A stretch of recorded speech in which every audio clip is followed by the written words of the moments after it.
కాబట్టి విఘ్నేశ్వరుడికి ఆరాధన చేసుకున్న తర్వాతే ఏ దేవతకైనా ఆరాధన చేసుకోవాలి. ఆ విఘ్నేశ్వర ఆరాధన ఎట్లా జరుగుతుందంటే, ఇప్పుడు మన ఇంటికి ఒక అతిథి వస్తున్నాడు అనుకోండి అమ్మా, అర్థమైందా? అతిథి వస్తే మనం ఏ విధంగా గౌరవ మర్యాదలతో సత్కరిస్తామో స్వామివారిని కూడా అంతకు మించినటువంటి గౌరవ మర్యాదలతో సత్కారం చేసుకోవాలి. 2 అక్షంతలు వేసి స్వామివారి దగ్గర సాంగం సశక్తిం సపరివారం అంటే ఉన్న బలంగా ఆ శక్తి మొత్తం కూడుకొని ఆ యొక్క బంధుమిత్రు సపరివార ప్రమదగణాలందరితో కూడుకొని గణపయ్య మా దగ్గరకు వచ్చి కూర్చో అని చెప్పి 2 అక్షంతలు వేస్తున్నట్టు లెక్క. ఆ గణపయ్య వచ్చి కూర్చో అని చెప్పిన తర్వాత ఆ స్వామివారిని నిలబెట్టలేం కదా, కూర్చోడానికి మంచి మేలైనటువంటి బంగారు వర్ణము రత్నాలతో కూడినటువంటి ఆ యొక్క సింహాసనము స్వామివారికి ఇస్తున్నట్టు భావన చేసుకొని 2 అక్షంతలు వేసుకొని సింహాసనం పరికల్పయామి అనగానే 2 అక్షంతలు వేసి స్వామివారికి సింహాసనం ఇచ్చినట్టు భావన చేసుకోవాలి.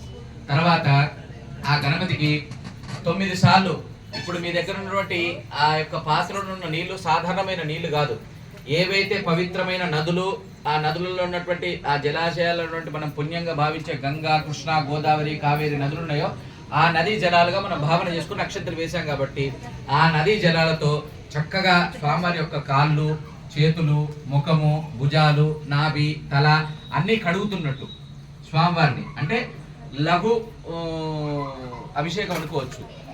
ఆ మామూలుగా ఆ చేతులు కాళ్ళు అన్ని గడుపుతున్నట్టు. ఇప్పుడు మనం వస్తాం కదా ఇంటికి, అతిథి వస్తే రెండయ్యా కూర్చోండి కాళ్ళు గడుపుకోండి అని చెప్పి నీళ్ళు ఇస్తాం కదా, అట్లనే స్వామివారికి కూడా చక్కగా ఆ 9 సార్లు నీళ్లు జల్లిన తర్వాత పంచామృతాలతోటి అభిషేకం చేస్తాం. అర్థమైందా? ఆ పాలు, పెరుగు, తేనె, నెయ్యి, ఆ 5 యొక్క అమృతాలు, పంచదార 5 యొక్క అమృతాలు అభిషేకం చేసిన తర్వాత స్వామివారికి కట్టుకోవడానికి ఒక వస్త్రం, పట్టు వస్త్రం ఇస్తున్నట్టు 2 అక్షంతలు వేసి వస్త్రార్థే అక్షతాం ధారయామని చెప్పి అక్షంతలు వేసి పట్టు వస్త్రం ఇస్తున్నట్టు భావం చేసుకుంటాం. అది అయిపోయిన తర్వాత స్వామివారి కాళ్ళకి పెట్టుకోవడానికి పసుపు, కాళ్ళకి కొంచెం తాకేయడానికి, నుదుటిన అక్కడ ఇక్కడ పెట్టుకోవడానికి కొంచెం కుంకుమ, అలంకరణ చేసుకోవడానికి కొంచెం కుంకుమ, గంధం ఇస్తాం స్వామివారికి. అది అయిపోయిన తర్వాత స్వామివారి పాదాల దగ్గర ఒక పువ్వు వేసి నమస్కారం చేసుకున్నట్టు ఒక పువ్వు వేసి నమస్కారం చేసుకుంటాం. అప్పుడు గణపయ్య వచ్చి మన మీద కూర్చొని పువ్వులతోటి అలంకరణ అయ్యి మంచిగా చక్కగా బట్టలు కట్టుకొని కూర్చొని ఉన్నట్టు మన మనసులో భావన రావాలి. ఈ విధమైన భావన వస్తేనే మనం భక్తి మార్గంలో నడుస్తున్నట్టు లెక్క. పరిపూర్ణంగా అంటే చేస్తున్నాం, అయ్యగారు ఏమంటే వేస్తున్నాడు, మనం చేస్తాం, పసుపు ఏమంటే పసుపు వేస్తున్నాం, అక్షంతలు ఏమంటే అక్షంతలు వేస్తున్నట్టు కాదు, భావన చేసుకోవాలి, అర్థం తెలుసుకుంటూ ఉండాలి. అర్థమైందా? ఇప్పుడు స్వామివారిని పిలిచావు, స్వామివారు వచ్చి కూర్చున్నారు, కూర్చోడానికి ఒక సింహాసనం ఇచ్చినట్టు 2 అక్షంతలు తీసుకొని సువర్ణ రిజగంధ సింహాసనం సమర్పయామి 2 అక్షంతలు వేయండి. స్వామివారికి కూర్చోడానికి సింహాసనం ఇచ్చినట్టు భావం చేసుకోండి. సింహాసనాంతరే ఆ కలశంలో ఉన్న నీళ్లతోటి 9 సార్లు స్వామివారి మీద జల్లి కాళ్ళు, చేతులు చక్కగా ముఖం కడుగుతున్నట్టు చేయండి. పాదయోహో పాద్యం సమర్పయామి, హస్తయోహో అర్ఘ్యం సమర్పయామి, ముఖే ఆచమన్యం సమర్పయామి, దంతదావల్యాం సమర్పయామి, నేత్ర ప్రక్షాళ్యం సమర్పయామి, భుజ ప్రక్షాళ్యం సమర్పయామి, బాహు ప్రక్షాళ్యం సమర్పయామి, హస్త ప్రక్షాళ్యం సమర్పయామి, పాద ప్రక్షాళ్యం సమర్పయామి, సర్వాంగాని ప్రక్షాళ్యం సమర్పయామి.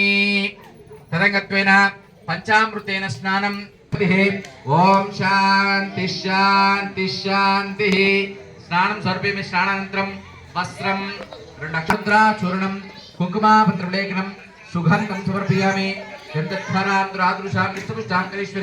ఈశ్వరి గారు సాంగం అంటే బంధుమిత్రుల సపరివారంగా స్వామివారి సంపూర్ణ శక్తితోటి ఆ యొక్క స్వామివారి మీ ముందు కూర్చొని చెప్పిన ధ్యాన శ్లోకం చెప్పండి అమ్మా. వక్రతుండ మహాకాయ కోటి సూర్య సమప్రభ నిర్విఘ్నం కురు మే దేవ సర్వకార్యేషు సర్వదా శుక్లాం భరధరం విష్ణుం శశివర్ణం చతుర్భుజం ప్రసన్నవదనం ధ్యాయేత్ సర్వవిఘ్నోప శాంతయేత్. అగజానన పద్మార్కం గజానన మహర్నిశం అనేకదంతం భక్తానాం